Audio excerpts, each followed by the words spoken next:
1, 2, 3, 4, 5, 6, 7, 8, 9, 10. Royal Blue Podcast Soundcheck. 1, 2, 3, 4, 5, 6, 7, 8, 9, 10. Wednesday show live. 1, 2, 3, 4, 5, 6, 7, 8, 9, 10.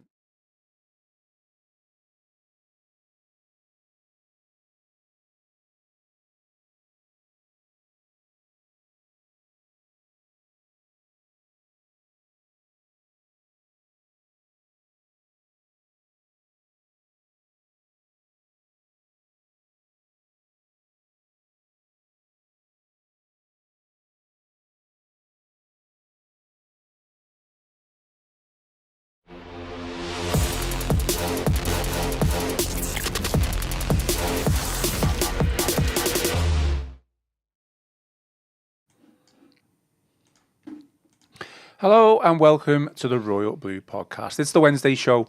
We are live and I am your host, Ian Croll. Joining me in the Royal Blue studio today to talk all things Everton, we've got the return of Connor O'Neill. Connor, how are things? Oh, good, Ian. That was a very big build-up. That was it? Yeah. Welcome, yeah. The return. Like, just trying to. It's like sort of the wrestling, you know, like someone returns, like, you know, after a period out. But yeah. Oh well, it's like the introduction. Now, thank you. No worries. I think it's just because I'm a bit tired. I'm just trying to take things slow. I think that's what it is. You're a bit tired as well, aren't you, from last night's exertions? Yeah. I made a. You knew I was going to bring this up on the podcast, didn't you? And we've gone record breaking time, haven't we? To how quick you can bring it up. But yeah, I. Like many others, I think I made the trip across Stanley Park last night to go and watch Dua Lipa around Field, which was very, very good. Big fan? I am a big fan, yeah. Got to admit, yeah, I'm a big fan of Dua Lipa. So yeah, went across Stanley Park to watch her perform. It was very good, but yeah, it was a late night, and for someone who likes to get into bed nice and early these days, it was a bit tired this morning when the alarm went off. You didn't get soaked, did you? Because I know the rain wasn't too good last night. No, thankfully we were in the stands, so we were under cover. But yeah, it was she got a true taste of Merseyside, I think, last night with the weather, because it was grey and it rained, but it was still a very good night. I don't want to turn this into a random Dua Lipa podcast. Well, I'm all for it. I didn't see any of it. And I, to be honest, I forgot that she was even performing, but she was wearing a very, a royal blue dress. In front of the cop? Yeah, she did. Very brave, isn't it? Yeah. What was that about? Fair play to the girl, you know. We all want to see a little bit of blue, and blue. In front of the cop. We want to see a bit of blue, do we? Yeah, you know, it's nice to see a bit of blue on show around Field. But yeah, it was very blue actually. And, I noticed how Everton it was, if I'm being honest. That's the first thing that struck maybe that was a little gesture towards the Blues, you know. Well, maybe she's basically saying to us that she's going to perform at Bramley-Moore or something. That'd be nice. Yeah, that'd be nice. I mean, I must admit, and again, we don't want to take this into a tangent, but we already have. I've been twice to Anfield in the last 2 years. I went to see Taylor Swift last year, and obviously Dua Lipa last night, and it does make you realise the potential of what Bramley-Moore can offer in terms of being much more than a football ground. Because obviously you see, thousands there last night, thousands are going to go again tonight. Yeah. Thousands were there for Bruce Springsteen recently. We've done 2 sold out shows. It does make you realise that Bramley-Moore is, because there's no doubt about it, is going to be much more than a football ground, and it's going to be somewhere that can generate atmosphere and generate excitement even out of the Premier League season, because you look now at what all modern stadiums do, don't you? Whether it's Tottenham, Anfield, the Etihad's had concerts before, St James's Park, obviously Sam Fender played recently. So yeah, I mean, it's a taste of, I think, what's to come for Bramley-Moore. I like the way you segue that back into football conversation and Everton. Well played with that. We have had one comment though: men paying to watch Dua Lipa, the game's gone. Well, everyone's entitled to an opinion. It's money well spent, in my opinion. No problem. Okay, back to real footballer matters. Today's agenda. It's less than a week until Dominic Calvert-Lewin, Michael Keane, Seamus Coleman and Idrissa Gueye's contracts expire. Will we get a decision on their futures in the coming days? Well, you would have thought so, wouldn't you? Also on the agenda, the transfer of Kenny Tete. A verbal agreement is in place for Everton to sign the right back on a free. But as per reports from yesterday, Fulham have tabled a new and improved offer to keep the player. So we've got all that and more. And just one final thing, if we do have time, we are going to talk about Lyon, relegated to League 2 in France. Their owner, John Textor, obviously was muted as potential buyer of Everton Football Club. So if we've got time, we'll discuss that. As always, give this video a thumbs up, drop us a like, and if you haven't already, subscribe to the channel.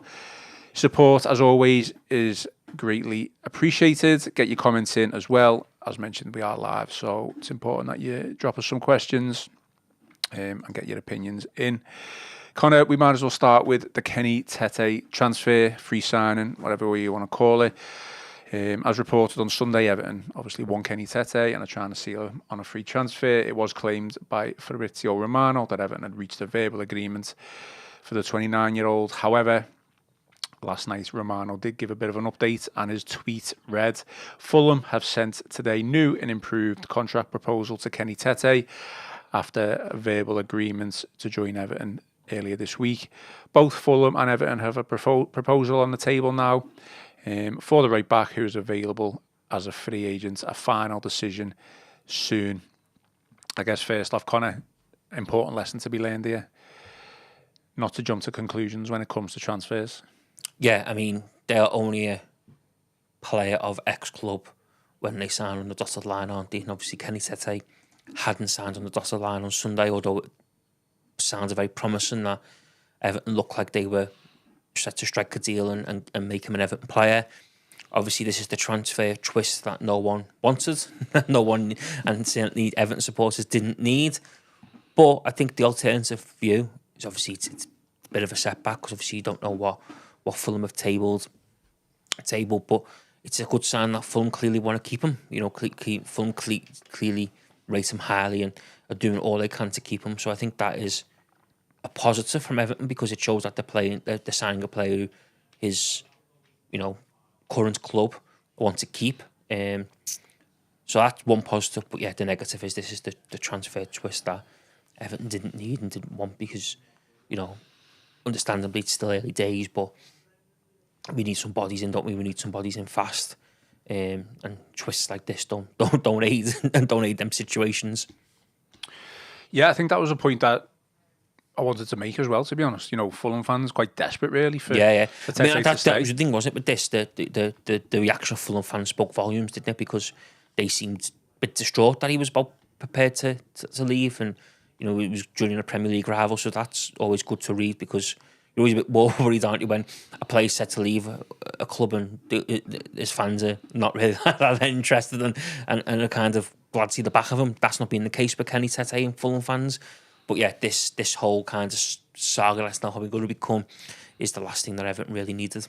Is that a strange one in itself, considering his injury record and the fact that he hasn't played for a long time? I mean, he's been with the club, 5-6 years or something like that, but quite clearly well thought of by Fulham fans and Marco Silva. Yeah, it's potential, isn't it? Obviously, his age and stuff like that. Fulham perhaps probably see a lot of potential in the player and look at him and think, actually, you know what? He's someone who, if he stays injury-free, will become a valuable asset to us. So, that's probably why Fulham are so desperate to keep him. That's probably why Everton are so desperate to sign him, is because they see potential. So yeah, I just think it's interesting how things have transpired, and you go back to the original point you made. It reinforces that someone is not a player until they've signed on that dotted line, and you can't take anything for granted. Things could be well down the line, but then they can very quickly change.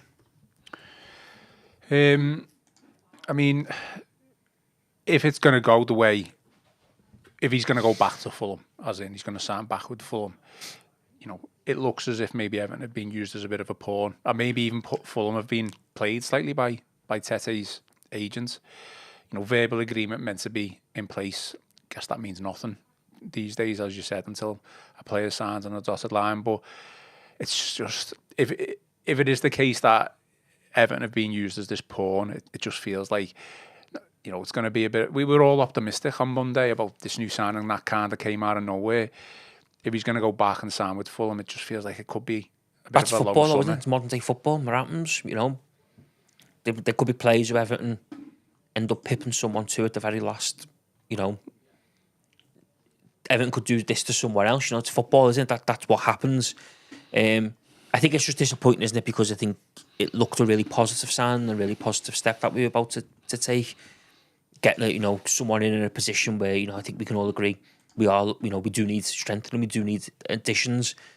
For it to now be the way it has is far from ideal. And like I say, it's a bit of a twist that leads to a saga that no one really needs or no one really probably wanted. Is perspective needed though? I mean, yeah, it might be disappointing if he does go back to Fulham, but let's face it, he's not like this worldy, exciting attacking player that we're going to spend millions of pounds on that has decided to change his mind. It's just a player he's a right back who's going to basically bolster the squad. I mean, when you heard the news of Tete, everyone was excited. I'm sure you were, to a point. Obviously, you thought this is a sensible, good signing. Would you have seen Tete as backup? Would you have seen him as straight in there? I think he'd play. I think he'd be the number one right back if they brought him in. Yeah, I think a lot of people think that O'Brien will retain his place as long as Tarkowski and Branthwaite, but they're both injured, though, aren't they? No, as long as they're fit. Yeah. As things stand, he probably would have been like right back. Look, we don't know, do we? We don't know what David Moyes is thinking. What David Moyes has got lined up. I just thought he was a good player to bring in an area where we clearly need, additions. We need a bit of strength. He ticked a lot of boxes, and it's a setback now that Fulham have gone back. I mean, we don't know, do we? He might stick to his word and sign with Everton. He might already have his heart set on moving to Everton. We don't know. It's just unfortunate, like I say, that this twist is probably going to lead to a saga that no one probably really wants or needs it right now. Just looking at some of the comments with regards to this topic. So Daniel Reel says, hope we up our bid slightly and or really sell him on the project. He's my number one choice as right back. I mean, it's interesting that... But then just on the bid stuff, you've got to trust Everton to make the right football decision, though, because there's no point in making them an offer that financially we don't see the point in making them because we don't value them that much, if that makes sense. No. Do you know what I mean? Because I think we've been here before where... we've spoken at length, haven't we, over the last how many years about the football decisions that we got wrong in terms of contracts, the length of contracts, wages, how much we were paying people. And we've long wanted to get to this point where we're at now, which is far from ideal, understandably, in terms of only having 14 kind of senior first team players, but in a position whereby we can start controlling our own destiny in terms of contracts, what we're paying people. We can start making more kind of level-headed decisions. I think that's where Everton have got to, if David Moyes and Everton, Angus Kinnear and Nick Hammond or whoever, they're all sitting around the table, and if they, decide to say, well, actually, we only think he is worth X amount a week on this type of contract, everyone has got to, to agree to that judgment, because there's no point in, panicking and giving him more money and maybe an extra year length on the contract that we wanted to give him, because then we're just going repeating the mistakes that we've made in previous years that have got us into a position where we end up with a lot of players who aren't good enough, but we can't get them off the books. Yeah, just going back to Daniel's, that's what I think of Daniel. I think it's just the general consensus of the summer transfer window, and we keep going on about Everton have got to box clever. Well, to box clever, you've got to make sensible decisions. So the sensible decisions could be what Everton have offered Kenny Tete now is what they believe he's worth and the best that they're going to get out of him. Going down the line, it makes no sense they're going to go back and offer him more money or next year on a contract that we don't really think justifies his recruitment, because we're just repeating the mistakes that we've been making for so long before. No, that's fine, but I don't see any problem spending big money on players as well.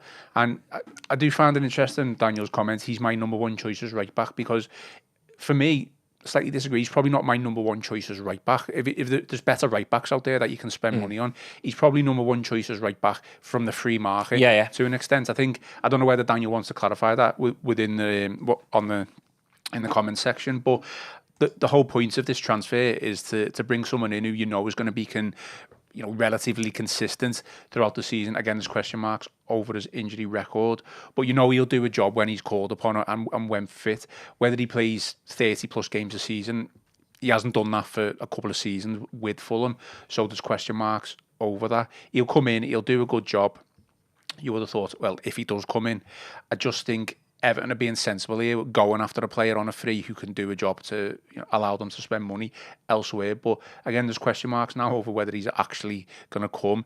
He's kind of playing both sides, isn't he? He's played Fulham, isn't he? Well, no, that's fine. There's nothing wrong in that. His agent's clearly doing that. He wants the best deal for himself, doesn't he? To look after himself. And there's absolutely nothing wrong in that. It's whether Everton want to match Fulham, whether they want to increase their offer even more. The only way you look at it is what are the other options out there other than Kenny Tete. So that is really the only other option. Are you going to go out there and offer him an extra 10,000-20,000 pound a week just to speculate on top of maybe what Fulham were offering him, or do you drop that and you go for someone who maybe is not as good, maybe has got as less experience, who no Premier League experience? Kenny Tete has been targeted for a reason. That it's because he's got Premier League experience. You always hear about David Moyes talking about Premier League experience. That's one of the most important things that he considers. And that's what he's got. So you go back to the drawing board effectively from the free market. Are you going back to Kyle Walker? I mean, I don't know if Kyle Walker is actually free, is he? No, he's under contract, isn't he, I think? But you would expect City to probably just let him go to get him off the wage books, wouldn't you? It's an interesting one, isn't it? Just watch this space, as they say. No, stay. I'm keeping an eye on Twitter because, you know, we could be live, could be talking about this situation, and there could be a post to say that he's holding a Fulham shirt at Craven Cottage. Exactly, and then we're going to look stupid. I'd have to change the headline of this podcast then, wouldn't I? Just a few more comments. I'm sure it's not the first time I've looked stupid, so that's nothing new. Mark Foster says, if Tete ain't committed, then it will be no loss. And Shelley, Toffee Blues, not going to get into a war over him. He either wants to stay at Fulham or move to Everton. And PJ says, not fussed if Tete comes or not. Injury record is a concern. Plenty of right backs out there. That's the thing, isn't it? You know, if he doesn't want to come, you don't really want him to. Like I say, you don't want to sign him on the basis of you just sign him because you've offered him well more money than what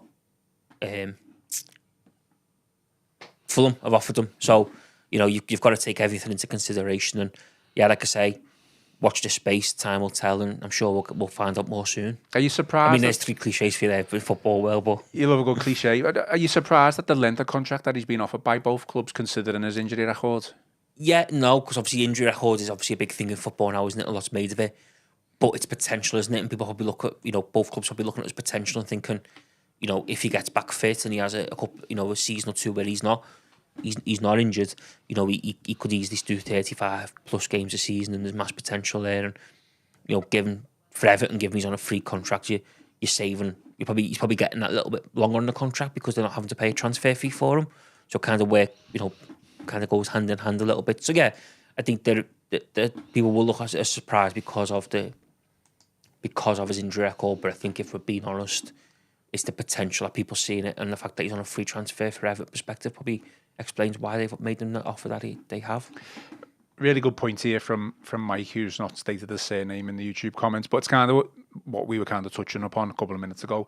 So Mike says, an extra year on his contract is far cheaper than spending £10 million plus on a starter or non-priority position for us. None of the other 3 right backs are suitable for me. He might have just played Fulham and he might have just used Everton as a pawn, and he might just be really want to stay at Fulham. He just wants to get that extra couple of grand each week. He might just be settled in London. He might be happy to stay. Obviously, coming to Everton will be seen as a new challenge. It could be seen as exciting. It just depends however you want to look at it. But it could be also daunting. Does he want that pressure as well? He could stay at Fulham and know that he's going to play 20, 25 plus games a season and be fine with that. And he's getting an extra couple of grand each week on top of that with commitment from Fulham of a 3-year deal as well. So it's the life of a fan. You know, in the transfer window, things can be frustrating, and although we were quite buoyed by the fact that we were going after this player for a free on Monday, things have maybe slightly changed, slight twist. But I think the main thing is that we need to consider is that until Everton have announced it, then we probably shouldn't really.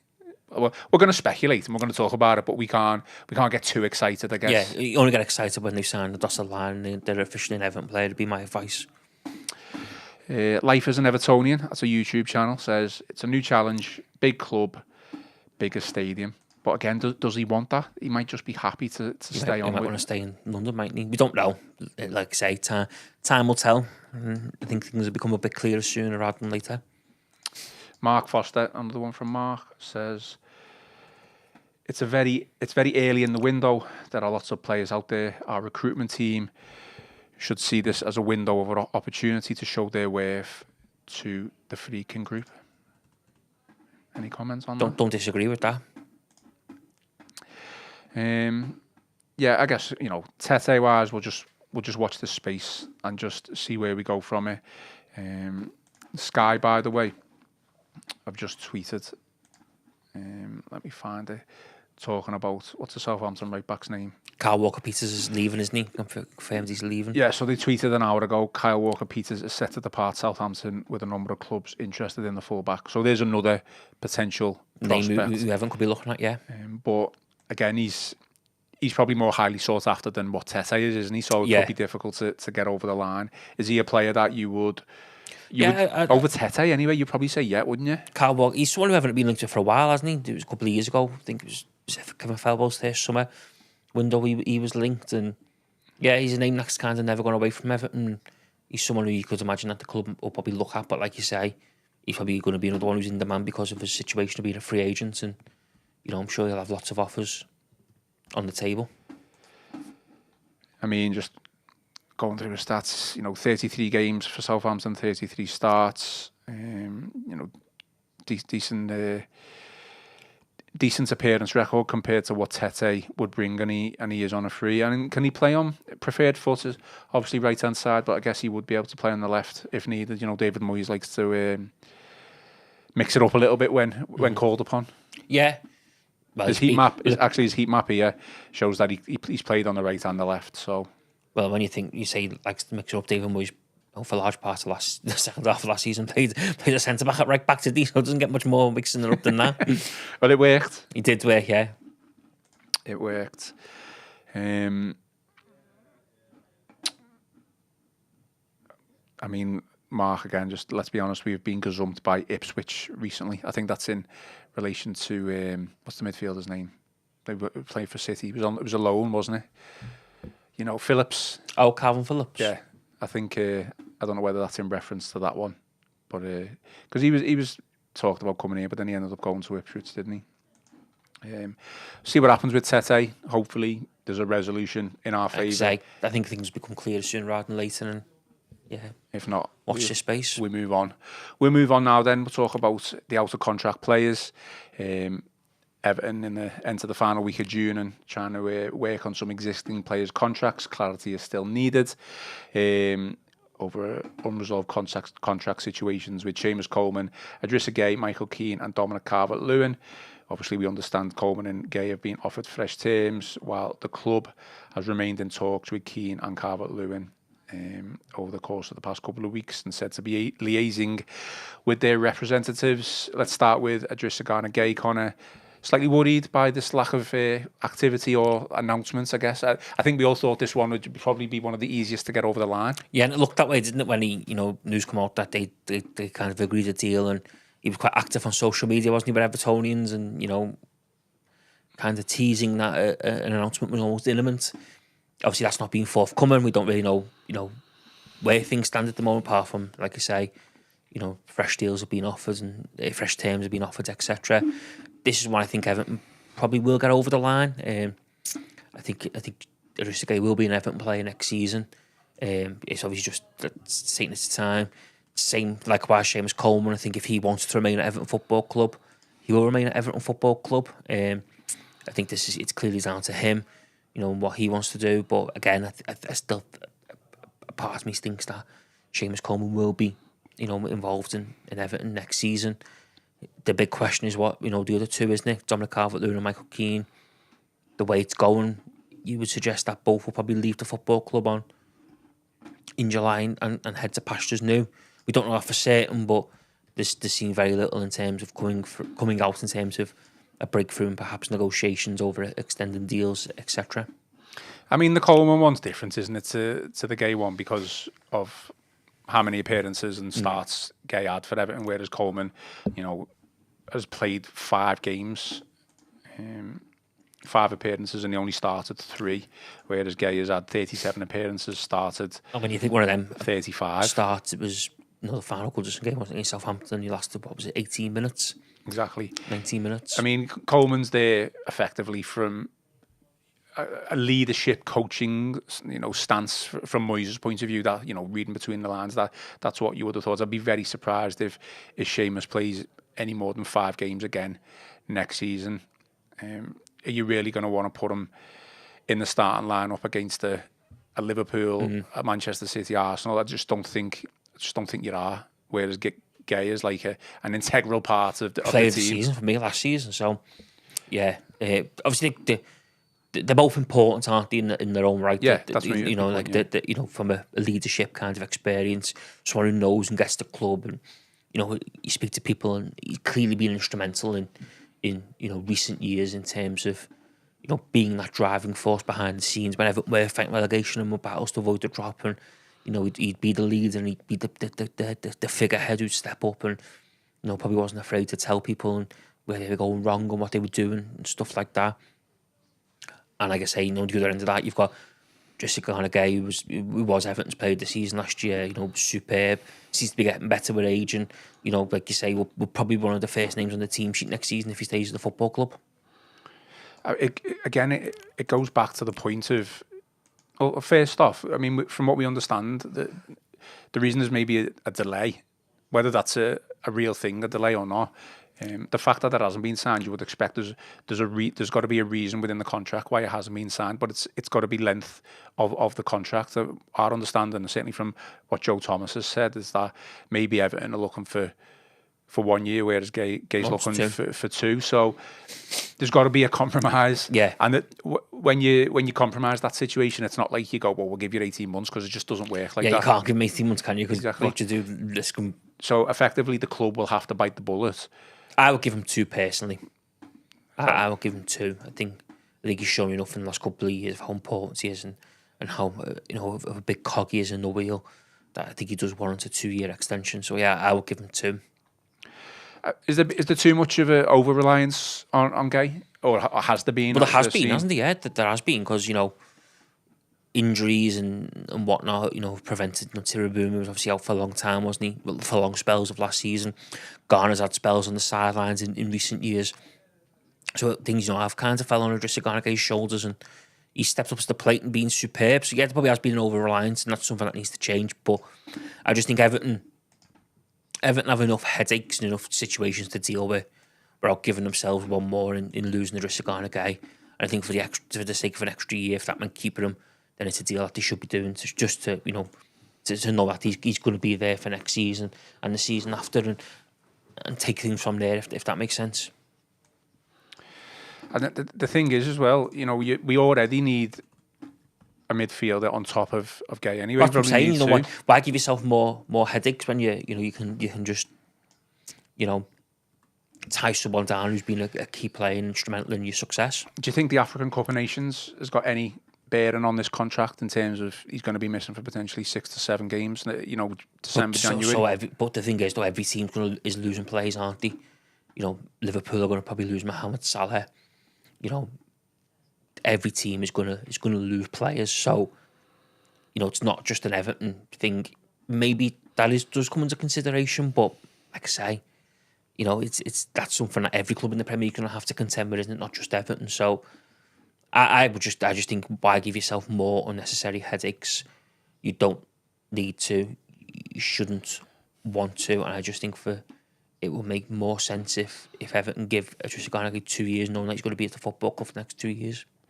Is that your firm stance on it then? If it came to, you know, either or, give him the 2 years, and I just don't see the point in losing them and giving ourselves more work to do. We've already got a lot of work to do in the summer transfer window. Yeah, I mean, we spoke about his fitness in the past, and how he keeps himself fit. He's quite clearly able to last the minutes on the pitch and the amount of games that he's played. But footballers are playing longer as well in their careers, so that's also a point worth mentioning. I think, you know, back in the day, if you were looking at anything between 33 and 35, that was definitely the end of it. But now players are playing on till like what? People probably going to play till the 40 now, aren't they? Exactly, because of sports science and everything else that's involved. So recovery is and he's shown no signs of slowing down, is he? You know, last year he was as energetic and got around the pitch just like he did in his first spell at the football club. And like I say, he's probably one of them players who he's probably got better with age. He's actually, as he's grew older, he's actually got better. Yeah. And I think now, you know, we're seeing probably some of the best football we've seen from him. So, yeah, I will give him 2. And I just think, like I say, for the sake of not giving yourself more work to do him a bigger headache this summer, you know, if it meant giving him a 2-year deal, then I think that's what Everton should be looking to do. I agree. He's definitely got better, but maybe his shooting hasn't got better. I don't know about that. He scored a few, hasn't he, the last couple of years? So it's the ones that he's missed, that he's ballooned over the bar that I'm talking about. There's a fair few of them, isn't he? So I remember the one he scored against Palace. Was that your last season or the season before, away from home? Yeah, that was a good one. That was the winner, wasn't it? The 3-2 game. Yeah. Couple of comments then. So the Blues, if Gueye doesn't sign, I fear for our midfield. Fair points, because you put a lot of faith on into Miraboom, who showed good signs, I thought, the start of last season, but then obviously got injured and lost his way a little bit, and then by the time he got back fit, James Garner and Idrissa Gueye kind of nailed down the two midfield positions, and Moyes was clearly going with what he knew and what he trusted and what had been working for him since he got come into the football club. So yeah, I do agree with that. I think it does, and like you say yourself, like you said earlier, we already need to sign a midfielder, so to then have to sign two midfielders is a big ask, isn't it? In this football, in the world of football right now, because midfielders are highly sought after. So yeah, I don't disagree with that comment. I think that's why it's important that we just bite the bullet and give him 2 years. Yeah, I don't think there should be any consideration or worry about him falling off a cliff when it comes to his fitness and his capabilities on a football pitch, because I think he's got that in him anyway. And it's not like, if his standards do drop, it's not like he can't play. He might not be able to do what he did like 2 or 3 years ago, but like you said, he seems to have got better, whether that comes with experience or not. But even if you get like a decent player alongside him as well, who's got the legs, he might not have to do as much running as well. So there's all that to consider. Just as an option here, Connor, Mark Foster says, if Gueye doesn't stay, we should inquire about Basuma. Last year of his contract, £20 million is being suggested. I think this is the one who plays for Tottenham. Yeah, good player, isn't he? And Longstaff as well has been talked about as an option, but I know a lot of fans aren't keen on that. Basuma's a good player. He's good at Brighton, wasn't he? Got a big money move to Tottenham. Perhaps hasn't worked out the way he thought it was going to do with Tottenham. It's probably a bit stop-start his career. I think he's had a few injuries. But yeah, he's definitely someone who I wouldn't be against Everton looking to bring in this summer. I think he's a good player, and if you get him back fit and firing, he certainly had a different dimension to Everton's midfield. Danny Church agrees with you, Connor. Definitely give Garner another 2 years. And another comment from the Blues. Remember that Gueye wanted to come back to us when we were in, well, he swears, when we were in trouble. He could have easily gone to I a can better... imagine what he said in that. Yeah, he could have easily gone to another club, a better move, but he came to us, so we should reward him for that. Would you agree with that? Yeah, obviously. Shown a bit of loyalty, I guess. He come back, and obviously, like I say, the big thing is he come back, and he's been instrumental, hasn't he? Because since he come back, he's been one of Everton's best players, played a key role in ensuring Everton stay in the Premier League. And yeah, I just think for sake of giving yourself another headache and another thing to do, just give him a 2-year deal. Another comment: Gueye doesn't need replacing now, just a younger option to fill his role from time to time. And another one from Kevin Kraft: Garner is spot on, and he keeps himself fit. I think the general consensus is to give him the 2 years. Yeah. If that is what is causing the hold up, I'm sure. At what point do you decide if there is a conflict within the contract? Okay, well we'll just give him the 2 years. Then surely it's just going to come down to that. I'm sure there's other minor details. We don't know, do we? We're not privy to the conversations that have taken place between what I mean Everton is, and his representatives or him himself. What I mean is, when's the end of the month? Like, what are we talking here? So when it gets to Monday, are Everton going to go, oh, all right, well we'll just give him them 2 years then, because his contract's up tomorrow and he can go to anyone? You don't know, do you? I think football's a funny way of working sometimes, doesn't it? So you wouldn't bet against that happening, but at the same time, we're also not privy, are we, to the conversations and the talk that are probably going on between him and his representatives in the football club. Just a slight update from our live blog, which we obviously just tweeted out. It's been stated Kyle Walker transfer update. Well, it's a question really. Could Everton linked fullback be a transfer option for David Moyes? And that's Kyle Walker-Peters, who we've just previously mentioned. Coleman, obviously, just finish on that. Just an extra year, and then hopefully, or you would have thought he'd move into some sort of coaching role. Suspect so's up, yeah. That's what you suspect. So, I guess the two who are we think who are going to leave the club, Michael Keane and Dominic Calvert-Lewin. We've talked at length about these, but we need a decision. It's fast approaching the end of this month, and they'll both leave the club if nothing signs and move on to pastures new. I guess a lot of calls for Michael Keane to be kept on. Connor, from a certain quarter of Everton fans, suggesting he should be kept on as like the fourth choice centre back, which we know the fourth choice centre back will always have a chance no matter what football club you play for, because of the amount of injuries and suspensions that other players pick up. Michael Keane played a decent amount of games last season. Is he someone that you would retain? I wouldn't be against retaining him. I've said that all along. I wouldn't be against retaining him. I think 14 appearances and 11 issue, starts. like I said through the week, because we spoke about this, didn't we, at length through the week about Keane and Calvert-Lewin. I think the thing with Keane at that point is, does he want to be fourth choice centre back?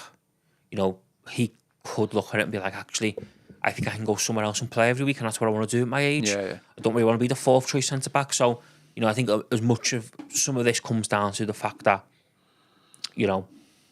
personal preference, does he want to be fourth choice centre back? He might look at it and think, no, actually, no, I don't. I want to just go and play football every week somewhere. If that means I have to go abroad or drop down to the Championship, that's what I'm going to do. So, personal preference could come into this. What other offers he's, because you suspect he's on the market, isn't he? So, clubs will inquire about him, what other offers get made. So, there's a lot of things to factor in, I think, more than just is he going to sign, is he not going to sign? There's a lot of reasons and factors why he might and why he not might. I wouldn't be against giving him an extra year, as fourth choice centre back. I think he's had his moments, but I think he's also shown on other occasions he can be a solid option. So yeah, I wouldn't be against keeping Michael Keane on, but I think there's a lot of issues and factors to consider before jumping to any conclusions. And like I say, one of the biggest ones is, does he just want to go somewhere and play every week, which I think he could do. He could easily go somewhere else, probably, another Premier League club even, Championship, maybe go abroad. He might want to go and test himself abroad and experience a different culture and play every week. So yeah, I think there's a lot to be taken into account when it comes to Michael Keane. I mean, there's nothing we can do about it if both of these players leave, Keane and Calvert-Lewin, but I've got an element of concern that both of those players go to rival clubs. But they can, though, because they're out of contract. There's nothing you can do. It's almost it's not unprecedented, but the situation specifically more with Calvert-Lewin, because he's seen as our main striker, losing your main striker, forget his goal scoring record and whether it's good enough or not, we all know it's not good enough. To lose your main striker on a free, it's never a good thing, is it? And the fact that he's more than likely going to go to another rival Premier League club is, again, that's a concern. Yeah. But it's the position Everton find themselves in, isn't it? There's nothing you can do. Everton offered Dominic Calvert-Lewin a contract extension last summer. He chose not to sign it. There's not much else you can do, is there? I think in that situation, though, if it's your main striker and he's running out of contract, it's the usual case of the club. Well, we'll go back to the table. We'll offer more money. We'll give you more years. But a lot of people saying don't do that, though, because of his injury record. No, so no. You can't have it both ways, can you? That's the caveat, isn't it? You can't have it both ways. No. So I think that's why I think this is so. The Michael Keane thing, like I say, I think that comes down to what he wants to do. I think that's all you can say on that. It's as much comes down to what he wants to do than anything else. Calvert-Lewin is a different one because, like I say, last year Everton offered him an extension. They put a contract on the table. He chose not to sign it. Calvert-Lewin then gets injured, stops that season. Moyes comes back in. Looks like he's going to get him back fired. Obviously, Tottenham, he played the best he played for a long time. Then he, does his hamstring at Brighton, spends a period of months on the sidelines. Then he comes back fit towards the back end of the season. But by that point, Beto was already kind of leading the line, and Moyes was sticking by him. But in Jordan that year when he was injured and he wasn't available, there was a lot of fans saying, well, we'd be mad to give him a new contract. We'd be mad to keep him because of his injury problems. So yeah, I get what you're saying in terms of it's unprecedented and stuff like that. But the caveat in all this is his injury problems. And there's a lot of fans now. I know a lot of Everton fans now you speak to, and they don't want Calvert-Lewin to stay. They don't think Everton should make Calvert-Lewin an offer to stay because they believe he's far too injury prone, and the club would be looking elsewhere and better investing money it's someone else. So, you know, that's why this is so unusual, because you've got a player who, at his best, is comfortably one of the best forwards in the Premier League. You know, and was without doubt the best number 9 Everton have got when fit and firing. The problem is that over the last probably 4 years maybe, we've not seen enough of a fully fit firing Dominic Calvert-Lewin. It's been far too stop-starts. Obviously, he's had terrible injury problems. You know, obviously done the podcast recently, the high performance one, where he spoke at length about, you know, what he went through and how it's took its toll. You know, he's probably been, if we're being honest, to hell and back in terms of injuries. It's just not happened for him, but that's resulted in fans and certain sections of the fan base creating a belief of Everton he'd be better elsewhere, and you know, it's time to shake hands and move on. And now obviously got the situation where, you know, what happens, where does he go, you know, does he go to a Premier League rival, etc. It's such an unprecedented situation that, you know, I think there's no real right or wrong solution, is there? Because on one hand, you could keep the best number 9 at your club who can, if he gets back fit and firing, is one of the best forwards in the Premier League. You know, probably the second best behind Harry Kane in terms of England. But then Dominic Calvert-Lewin. Really? Second best English centre forward after Harry Kane. Are you sure? Who else isn't? Ollie Watkins. I'd even put Tony ahead of him. Rashford. No, Rashford's not. No, Rashford's not. Come on. The way Calvert-Lewin plays as an actual focal point number 9, only Harry Kane is better in terms of an English number 9. I may have said that 5 or 6 years ago when he'd banged 16 goals. I'm not saying when he's fully fit and firing. We just haven't seen enough of that. But then, like I say, the caveat on the other hand is he's been injury prone the last few years. But and it's the injuries he gets, isn't it? When your muscles and stuff like that start to go, people get concerned, and that's why you probably have a lot of fans who are saying, let's go somewhere else and invest the money that we give to him to someone else. Just going back to the situation, I don't want to go on about it, but the situation for me is being eased by Beto's form and goal scoring form. If Beto had not done what he'd done and Calvert-Lewin was to leave like we expect him to, I'd be a lot more concerned. I think. I mean, the other thing, I guess, is leaving on a free. You know, what are we leaving? What are we leaving on the table in terms of transfer valuation? 15 million, 20 million? What would you value him at? Probably that at that moment in time. So we're losing out on a transfer fee as well. But we made that decision last summer, though, didn't we, when we chose not to sell him? Because if they could have cashed in last summer, couldn't they? You know, we made that decision last summer as a football club to not cash in and keep him. You know, but knowing full well that we could get to the position where we are now, where he's out of contract and he can go and join a Premier League rival on free. So, I mean, again, we could talk about this all day, couldn't we? And I think one set of people would say we've got to keep him, and another set would say, you know, we should move on and be better without him. It's one thing I will say is it's going to be absolutely fascinating to see how this plays out. Fascinating. And it's fascinating. It's fascinating now, isn't it? Exactly. So imagine when he makes his decision on what he does. You know, say he does leave. A, he's left. B, what clubs where's he going to next, etc. Isn't it? It's going to be fascinating. Tuesday's going to be interesting because big day, isn't it? When would we? I assume we'd expect some sort of announcement on the Tuesday, the 1st of July, wouldn't we? Well, technically, they've left Everton, aren't they? And Everton plays at that point, so you know. I'm just trying to keep an eye on the comments to see if anyone has countered your argument about Dominic Calvert-Lewin being the second best England striker. When he's fully fit and firing. Craig Jones says Liam Delap is surely better. I'm not too sure on that one, fully fit and firing. Come on, Connor. Daniel Reel says, I'm patiently waiting for Emma's reaction to Dominic Calvert-Lewin being the second best England striker in the world. Not the world. I think you've had a nightmare with that. I don't. Well, if he was the best, if he was the second Watkins best, can't get against Aston Villa, so I just don't think he's the. If he was the second best England striker, still raw and got a lot to develop. I like Liam Delap, and I did want Everton to sign him, but he's got a long way to go in terms of development, I think. Interesting. I'm almost at a point of being speechless, to be honest. Well, I mean, I know you like him, but I like him. I actually like him, but I don't like him that much. I wonder if Tony Scott agrees with you, because we know how much he loves Dominic Calvert-Lewin. the one week I need a Scotty by my side to back me up. Ask Connor why Dominic Calvert-Lewin is judged only on when he's at his best. That's when everyone should be judged, isn't it? That's what you should judge everyone on, when you're at your best, because then how do you get better?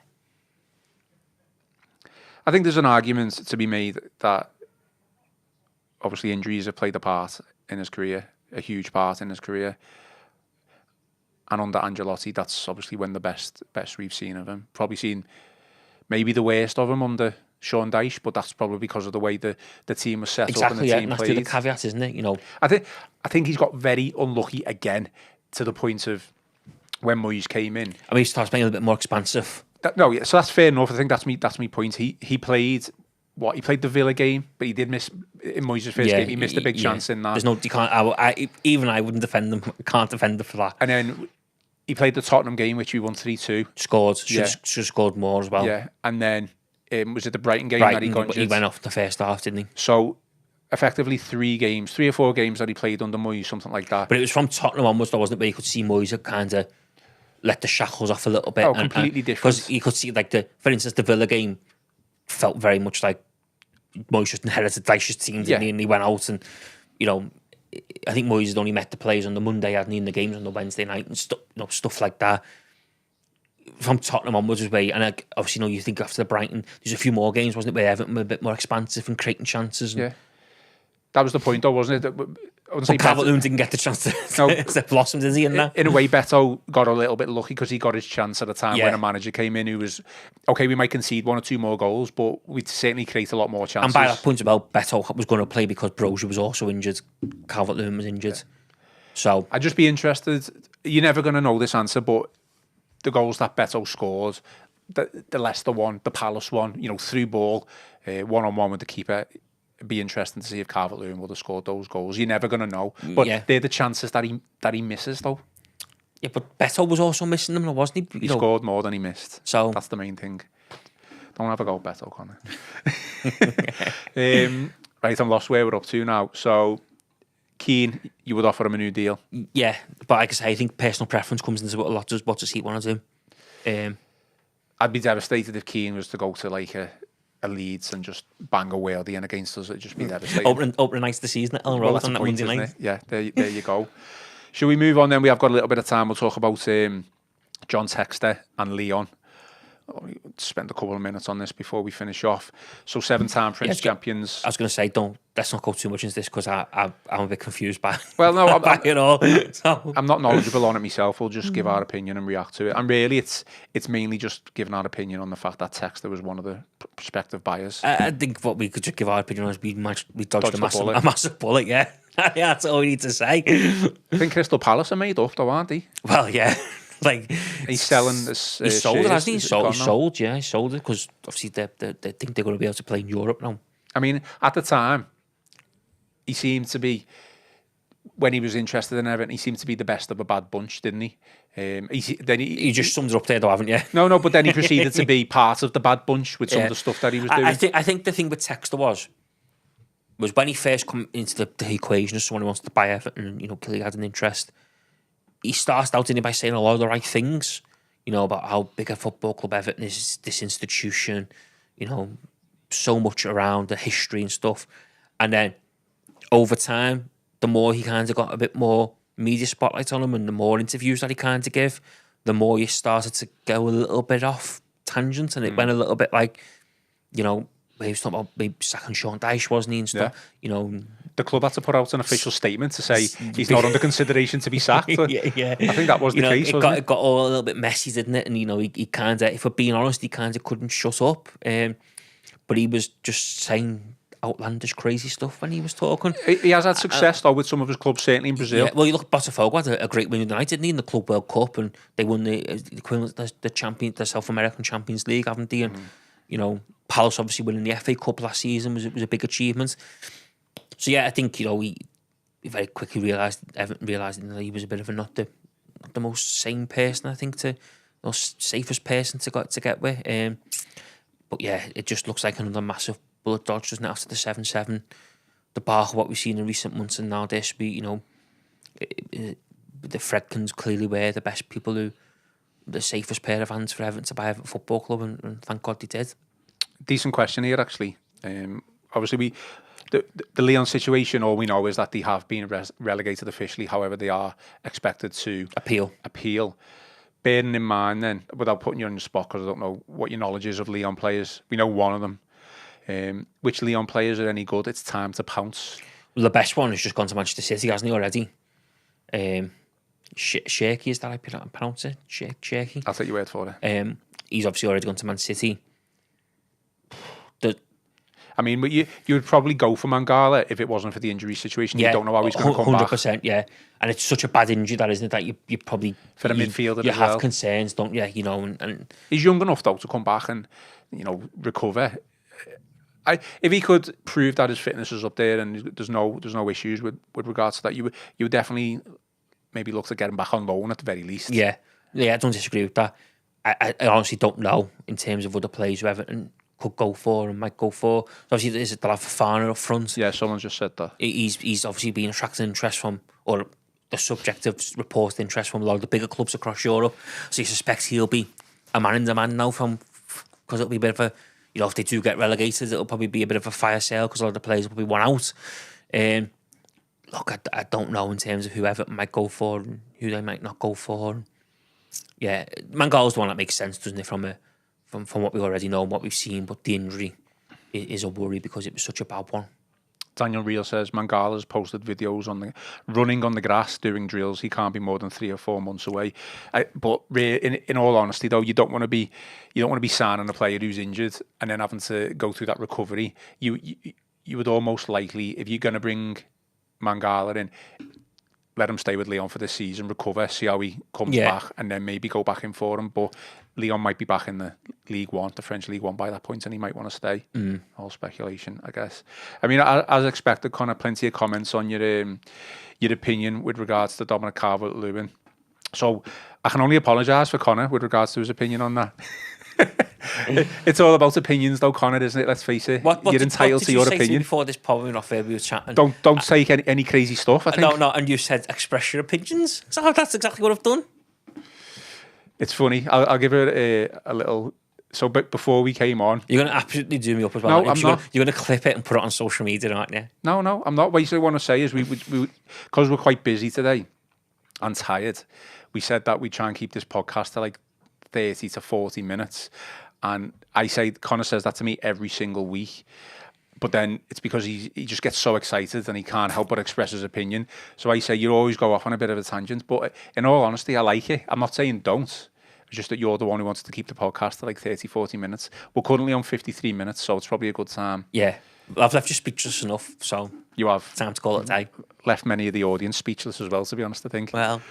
Any final thoughts then before No, I'm saying nothing because I've already clearly wrangled a few people. So, but no, I think what I would say is obviously, stick with us at the Echo and same as our coverage from Joe, Chris and the rest of the team because it's going to be quite a busy and hectic and I think, intense few weeks to come. So obviously, like we just touched on it, we've got the contracts. We've also got the Kenny Tete stuff, and obviously, we do expect more transfers to start taking place once we get to the 1st of July, which is obviously the magic number in terms of PSR. So, yeah, stick with the Echo for the next. Well, stick with the Echo always, but especially over the next few weeks because it's shaping up to be a busy one. Do you know what I'm looking forward to more than anything, even more so than any big transfers pre-season? Yeah, and Everton going to America, just so everyone knows that. Everton reporter Chris Beasley will be following Everton out in America for their Premier League Summer Series tour. We'll be playing Bournemouth, West Ham and Manchester United. I know we've got a couple of pre-season games before that. Accrington and Blackburn. I'm genuinely looking forward to that because it just means football is very nearly back. Hopefully we'll be able to get to watch some of those games on the Everton website or YouTube channel, whichever platform that they posted on. I do fear for the first game against Accrington of who Moyes is going to field for that. I'm being honest. You mean like Baines putting his boots back on to make the numbers up and stuff like that? I was thinking more along the lines of like the youth team is probably going to get a couple of goals, aren't they? That naturally happens, though, doesn't it? Pre-season, me and Joe were at Salford last summer, and I think it was 6 or 7 of the youth team lads got on for the final kinds of half an hour, 20 minutes. So maybe Schmitty as well. Pre-season, well, Schmitty obviously done really well, didn't he, last pre-season at Sligo? Got injured, and then unfortunately got injured, and set him back. But yeah, it's going to be a busy few weeks, but lots going on. Yeah. Okay. All right. Well, just so everyone knows that we are back recording tomorrow. A decision has not been made yet on whether we're going to go live or whether it's going to be a pre-record. But just keep an eye out on our socials for that. There is a third pod this week, and it's going to be hosted by Chris Beasley. He's got a guest, and it's either going to be Gav Buckland or Paul Wheelock. Gav Buckland's got fitness issues at this moment in time with his knee, so we don't know whether he's going to be in, but hopefully he is. Hopefully he's fully recovered in time. Okay, that is all for today's show. Please remember to give us a like and subscribe to the channel. Drop us some 5-star reviews on Apple and Spotify. Most importantly, enjoy the rest of your day, enjoy the rest of your week. I've been Ian Croll, joined by Connor O'Neill, and this has been the Royal Blue Podcast.